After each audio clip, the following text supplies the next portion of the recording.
قال اللہ تبارک و تعالی فی القرآن المجید والفرقان الحمید۔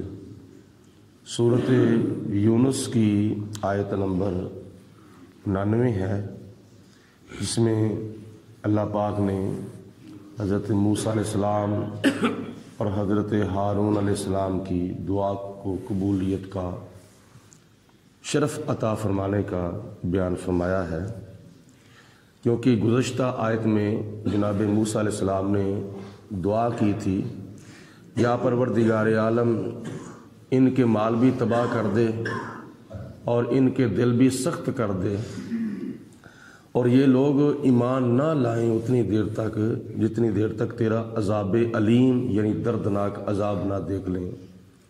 یہ فرعونیوں کے لیے حضرت موسیٰ علیہ السلام نے بد دعا کی تھی۔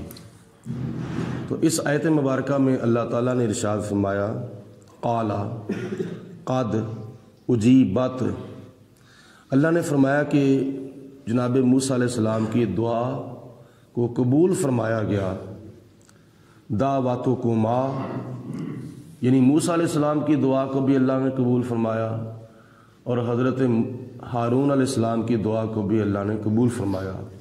حالانکہ دعا کرنے والے صرف اور صرف موسیٰ علیہ السلام تھے، اور حضرت ہارون علیہ السلام آمین کہنے والے تھے۔ جیسے خانہ کعبہ جب تعمیر کر لیا گیا تو حضرت ابراہیم علیہ السلام نے دعا کی، ربنا وابعث فیہم رسولا منہم یتلو علیہم آیاتک ویعلمکم الکتاب والحکمۃ ویزکیہم انک انت العزیز الحکیم، ویعلمہم الکتاب والحکمۃ ویزکیہم انک انت العزیز الحکیم۔ یا پروردگار عالم، خانہ کعبہ میں نے بنا دیا ہے، اب اس کی مزدوری ہم تجھ سے یہ مانگتے ہیں کہ ان میں ایک رسول بھیج دے جو ان کے اوپر تیری آیتیں تلاوت کرے، ان کو کتاب اور حکمت سکھائے اور ان کو پاک بھی فرمائے۔ تو حضرت اسماعیل علیہ السلام آمین کہنے والے تھے۔ اسی طرح حضرت موسیٰ علیہ السلام نے بد دعا کی فرعونیوں کے خلاف، تو جناب ہارون علیہ السلام نے آمین کہی۔ تو آمین کہنے والے کو بھی اللہ پاک نے فرمایا کہ تیری دعا قبول ہو گئی ہے، اور دعا ورن کرنے والے کو بھی خدا نے فرمایا تیری دعا قبول ہو گئی ہے۔ مطلب یہ معلوم ہوا کہ آمین کہنا بھی ایک دعا ہے۔ جب امام صاحب دعا کرتے ہیں تو سامعین آمین کہتے ہیں، تو آمین کا مطلب ہے یا اللہ قبول فرما، یعنی جو دعا اجتماعی طور پر تیری بارگاہ میں مانگی جا رہی ہے، آمین کہہ کر یہ اللہ کی بارگاہ میں کہا جاتا ہے یا اللہ قبول فرما۔ تو اس لیے آمین کہنا بھی ایک دعا ہے۔ آگے خدا نے فرمایا فاستقیما، تو آپ صراط مستقیم کے اوپر استقامت اختیار کریں، یعنی سیدھے راستے پر قائم رہیں۔ ولا تتبعانی، اور نہ اتباع کریں آپ دونوں، سبیل الذین، ان لوگوں کے راستے کی، لا یعلمون، جو جاہل ہیں، یعنی جو دعا کی قبولیت تو ہو جاتی ہے لیکن دیر سے قبول ہونے کی حکمتوں کو جو نہیں جانتے، یا اللہ ان کی اے موسیٰ علیہ السلام اور اے ہارون علیہ السلام ان کی اتباع نہ کرنا، یعنی جاہلوں کے راستے پر نہ چلنا۔ وجاوزنا، اور ہم نے پار لگا دیا، کراس کرا دیا، کس کو؟ بے بنی اسرائیل، بنی اسرائیل کو، موسیٰ علیہ السلام کا کلمہ پڑھنے والوں کو۔ کہاں سے پار لگا دیا؟ البحر، دریا سے، یعنی جب حضرت موسیٰ علیہ السلام کو ہجرت کا حکم ہوا، حضرت ہارون علیہ السلام کو ہجرت کا حکم ہوا، تو لاکھوں کی تعداد میں بنی اسرائیلی تھے جن کو ساتھ لے جانے کا اللہ پاک نے حکم دے دیا۔ تو جناب موسیٰ علیہ السلام اپنی قوم بنی اسرائیل کو ساتھ لے کر جب راتوں رات ملک مصر سے ہجرت کر کے جا رہے ہیں تو راستے کے اندر دریائے نیل آ گیا۔ تو جناب موسیٰ علیہ السلام نے یا پروردگار عالم میں اپنی قوم بنی اسرائیل کو لے آیا ہوں، یہ اللہ کی بارگاہ میں کہا تو خدا کی ذات بابرکات نے فرمایا کہ پیارے موسیٰ آپ پریشان نہ ہوں، پیچھے اگر فرعون کی فوجیں ہیں اور آگے دریائے نیل کی موجیں ہیں تو آپ کو ٹینشن لینے کی ضرورت نہیں ہے، میں آپ کے لیے راستہ بنا دوں گا۔ موسیٰ علیہ السلام دریائے نیل پر پہنچے تو خدا نے فرمایا کہ اپنا عصا اس دریائے نیل کے پانی کے اوپر مارو۔ جب موسیٰ علیہ السلام نے اپنا عصا مارا تو اللہ تعالیٰ نے دریائے نیل کے اندر راستہ بنا دیا۔ وہ جو پانی کی لہریں تھیں ان کو خدا تعالیٰ نے ریت کی شکل میں متشکل کر دیا، راستہ بن گیا۔ تو جب حضرت موسیٰ علیہ السلام اور حضرت ہارون علیہ السلام اور ان کی قوم بنی اسرائیل کلمہ پڑھنے والے جب دریائے نیل کراس کر جاتے ہیں اللہ تعالیٰ کے فضل و کرم سے، تو خدا تعالیٰ کی ذات نے فرمایا فَأَتْبَعَهُمْ فِرْعَوْنُ، تو فرعون بھی ان کے پیچھے چلا گیا۔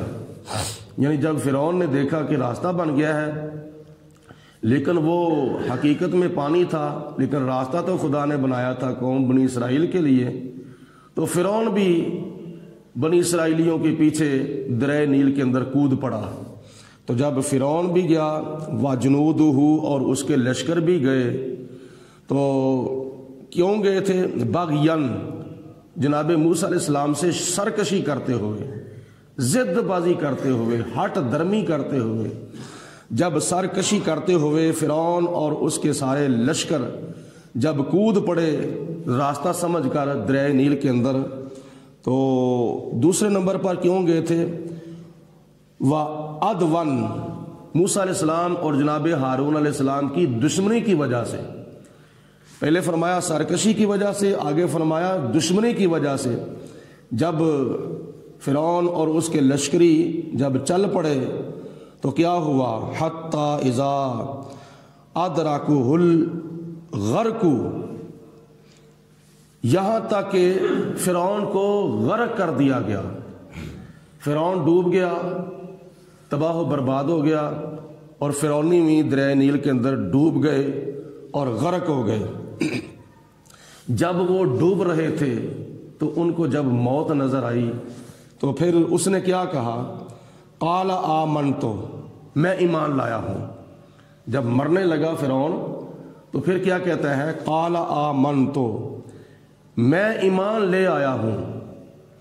کس پر؟ انہ لا الہ الا الذی، اس ذات پر جس کے سوا کوئی عبادت کے لائق نہیں ہے، آمنت بہی، جس پر ایمان لاتے ہیں بنو اسرائیل، بنی اسرائیل، یعنی میں بھی اس خدا پر ایمان لاتا ہوں جس خدا پر بنی اسرائیل ایمان لائے ہیں۔ یہ فرعون نے اقرار کیا۔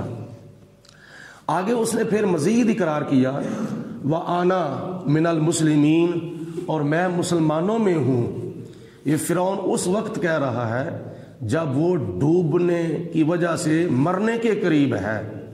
تو اللہ پاک کی ذات بابرکات نے جناب موسیٰ علیہ السلام کو فرمایا کہ اے پیارے موسیٰ علیہ السلام، اس فرعون کو تم کہہ دو آنا، اب ایمان لائے ہو، اب تم ایمان لانے کا دعویٰ کرتے ہو، وَقَدْ عَصَيْتَ قَبْلُ، اور بے شک اس سے پہلے تو نافرمانی کر چکا ہے، اس سے پہلے تو میری نشانیوں کا بھی انکار کرتا تھا، موسیٰ علیہ السلام کے معجزات کا بھی انکار کرتا تھا، موسیٰ علیہ السلام کی مخالفت بھی کرتا تھا۔ اب ڈوبنے کی وجہ سے جب تو مرنے کے قریب ہے تو اب تو ایمان لانے کا دعویٰ کر رہا ہے، اس وقت تیرا ایمان قبول نہیں ہوگا، اس وقت تیرا کلمہ پڑھنا قبول نہیں ہوگا۔ اور اللہ پاک نے فرمایا وَكُنْتَ مِنَ الْمُفْسِدِينَ، اور تو اس سے پہلے فساد کرنے والوں میں سے تھا، تو زمین کے اندر جناب موسیٰ علیہ السلام کے ساتھ جھگڑا کرنے والا تھا، مخالفت کرنے والا تھا، تو اب تو کہتا ہے میں ایمان لایا ہوں، اب تیرا ایمان قبول نہیں ہو سکتا۔ فَالْيَوْمَ، تو آج ننجی کا، میں تجھے بچاتا ہوں، یہ اللہ فرعون کو فرما رہا ہے، ننجی کا، ہم تجھے بچاتے ہیں، بے بادانے کا، تیرے بدن کے ساتھ، یعنی تیری لاش کو ہم محفوظ رکھیں گے، تیری لاش کو ضائع نہیں کریں گے۔ کس لیے؟ لتکونا لامن الخلفہ کا آیتن، تاکہ تو اوروں کے لیے نشانی بن جائے، سبق حاصل کرنے کی، عبرت حاصل کرنے کی، بعد میں آنے والوں کے لیے تو ایک علامت بن جائے، ایک نشانی بن جائے۔ وَإِنَّا، آج بھی فرعون کی لاش جو ہے وہ مصر کے عجائب گھر کے اندر موجود ہے۔ کتنے ہزار سال گزر چکے ہیں، جناب موسیٰ علیہ السلام کو اور حضور علیہ السلام کو ان کے درمیان 2500 سال کا فاصلہ ہے، یعنی 2500 سال کا فاصلہ ہے۔ اور حضرت عیسیٰ علیہ السلام حضور علیہ السلام کو دنیا سے پردہ فرمائے ہوئے آج 1400 سال سے زیادہ عرصہ بیت چکا ہے۔ 2500 سال وہ اور 1400 سال یہ، تقریباً 4000 سال گزر چکے ہیں حضرت موسیٰ علیہ السلام کو، لیکن فرعون کی لاش آج تک بھی مصر کے عجائب گھر کے اندر موجود ہے۔ اس لیے اللہ تعالیٰ نے فرمایا لِتَكُونَ لِمَنْ خَلْفَكَ، تاکہ میں اوروں کے لیے نشانی بنا دوں، تجھے علامت بنا دوں، کس چیز کی؟ آیتن، نشانی بنا دوں سبق حاصل کرنے کی، تاکہ بعد میں آنے والے لوگ تجھے دیکھ کر سبق حاصل کریں، عبرت حاصل کریں۔ وَإِنَّ كَثِيرًا مِّنَ النَّاسِ، اور بے شک بہت لوگ ایسے ہیں جو کہ ان آیاتنا لغافلون، جو ہماری آیتوں سے، ہمارے احکامات سے غافل ہیں، ہماری قدرت کے کرشموں سے جو لوگ غافل ہیں وہ بہت لوگ ہیں، کثیر تعداد میں لوگ ہیں۔ تو اس لیے اللہ پاک کی ذات بابرکات کہ قہر سے اور غضب سے ڈرنا چاہیے۔ یہ سارے کے سارے قصے، کہانیاں، واقعات، موسیٰ علیہ السلام کے معجزات اور اللہ کی قدرت کے کرشمے ہمارے لیے سبق ہیں، ہمارے لیے عبرت ہیں۔ اللہ پاک ہم سب کو سبق حاصل کر کے اپنی عاقبت اور اپنی آخرت سنوارنے کی توفیق عطا فرمائے۔ وآخر الدعوانا ان الحمد للہ۔